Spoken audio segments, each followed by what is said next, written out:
your tutor and instructor for AP Computer Science at InterSTEM, which is a non-profit organization.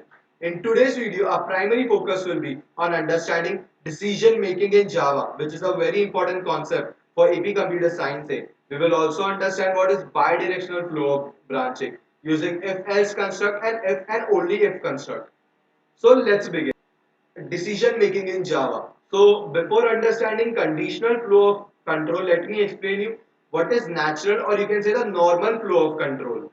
So as far as the natural or normal flow of control is concerned, so the compiler goes line by line. You can say statement by statement and snippet by snippet and executes the code while the program is running. Whereas in the case of conditional flow of control, the control goes from the control can skip few lines or can directly go on some another line without executing the upper lines or the lower lines. This is called the conditional flow of control. Let us understand from the definition.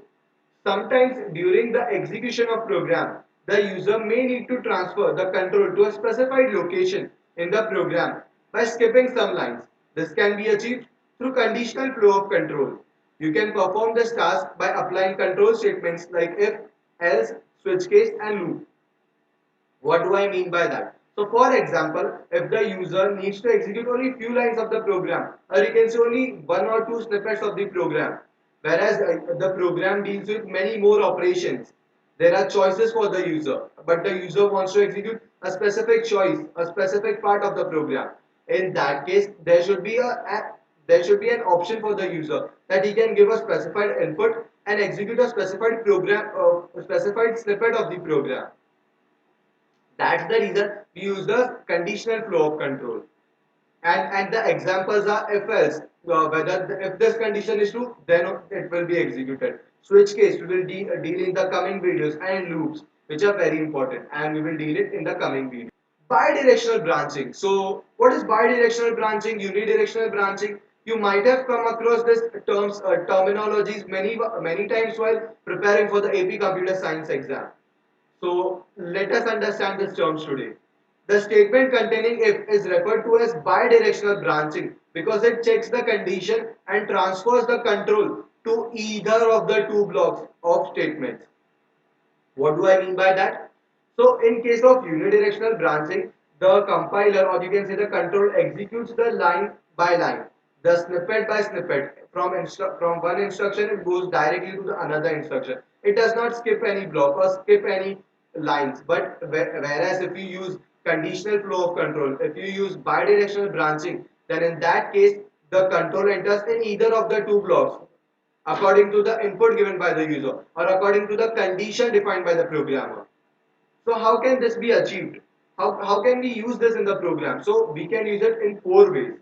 Using if else statement, using if and only if statement, using if and else if statement, and finally using nested if statement.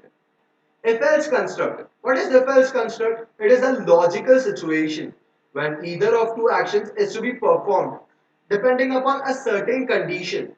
If the condition is true, it performs one set of statements. Otherwise, it performs another set of statements. What do I mean by that?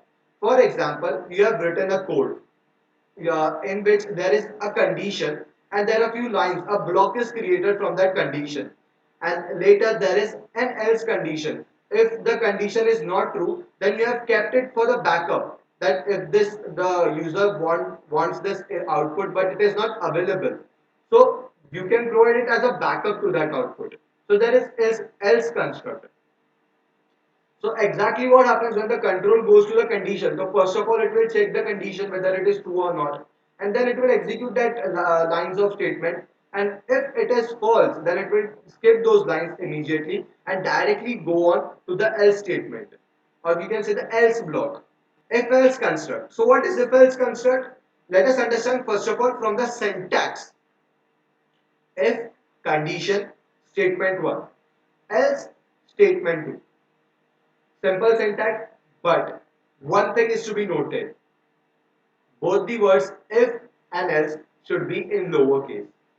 They should not be in the uppercase, otherwise it leads to the syntax error.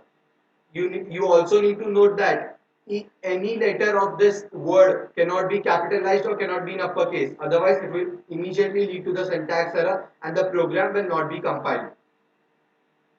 Let us understand the flow of control through the diagram. Is condition satisfied? Whether the input given by the user matches the condition defined by the programmer. If yes, statement 1 will be executed. But if it does not matches, then statement 2 will be executed. For example, if the condition matches, if the input given by the user matches the condition defined by the programmer, that if in case it matches, then statement 1 will be executed and the program will be terminated. The program will not execute statement 2, which is defined under the else block. It will only execute the statements defined under the else block, or you can say the statement 2, if and only if the if condition is false, or you can say the condition defined by the programmer is false, or it does not matches the input given by the user. Let us understand through an example. Now let us understand using the if else construct example. So what is the example all about? I have not defined a class, I have not defined the driver method and rest of the methods because they are not required. I am just explaining the construct for clearing your concepts. So what is the problem statement? So here the problem statement is that we need to find the maximum of two numbers, or you can say we need to find which of the two numbers is greater. Whether let us consider two numbers, the first number is A and the second number is B. Now we need to find which of the two numbers is greater. Let us consider the input is given by the user in this case. So now we can simply use the if else condition. If A is greater than B, then there is another variable maximum, or you can say the max variable, which will store the value of A. Otherwise, the max variable will store the value of B. Simple. And here we can simply use the if else condition. Let me explain you why. Because once the control enters the if, and if A is greater than B, then there is no requirement to store the maximum value of B in max again. And for example, if the condition is false, then then it will not execute max is equals A. It will immediately go to the else block and execute max is equals B. So now let us understand if and only if construct. So if and only if statement is used in a logical situation where different tasks are to be performed selectively by applying various conditions. In case a condition is false, then the control ignores execution of its adjoining statements and moves to check the next condition. So what do I mean by this definition? It is very simple definition. So it is basically used in a situation where different tasks are to be performed. There are different conditions. There are list of conditions, or you can say a statement of conditions from which a particular condition is to be identified and to be executed. In case, for example, in case a condition from the list of condition is false, then the control will move on to the next condition. Otherwise, it will terminate. Let us understand the syntax and the flow of control. So here is the syntax and the flow of control. If condition 1 is true, then statement 1 will be executed. And if condition 2 is true, then statement 2 will be executed. Let me explain you through this diagram. If is condition 1 satisfied, whether the condition matches with the requirement of the user.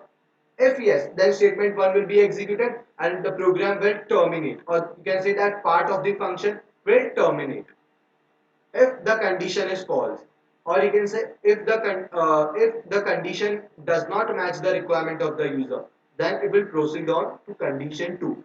It will check whether condition 2 is satisfied or not, and then it will execute statement 2. Otherwise it will terminate. Now you might be tempted to ask, what is the difference between if else and if and only if construct? So there is a clear difference between them.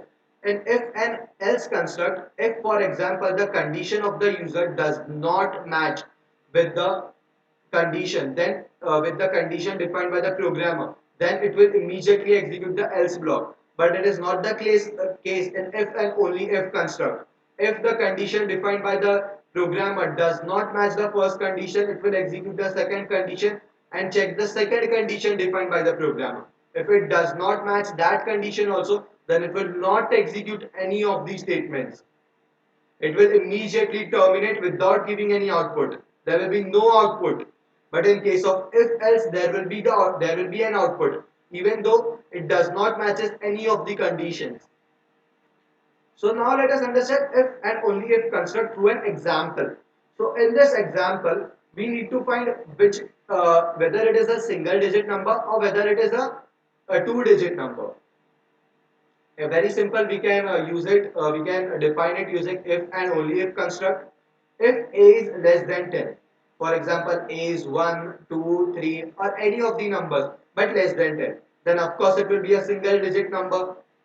I am not considering the scenario of negative numbers. I am only considering the numbers to be entered by the user are restricted from 0 to infinity. And in this case, from 0 to 10, and which is less than 10, not equal to 10, will only be single digit. So it will print it a single digit number. If in case it is more than 10 but less than 100, then of course it will be a two digit number. Between 10 to 100, including 10, will be a two digit number. But for instance, if the user enters a three digit number, there will be no error in the program. The program will not crash, but there will be no output generated.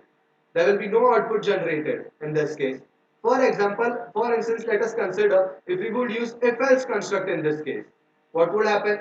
The program will check if a is less than 10. Yes, it is a single digit number. But if in case it is not less than 10, it is a two digit number. For example, let us consider the user enters 1200. Now what will happen? In that case, it is a four digit number. But we have defined it else using if. If else, then it is a two digit number. So that will be a logical error, and the user will be frustrated. He will not trust the program. The credibility of the software and the program will reduce. So here the proper snippet which can be used is if and only if construct. So this was all about bidirectional branching, decision making, and if and only if construct and if and else construct. In my next videos, I will discuss about nested if construct and if and else if construct. Thank you for watching.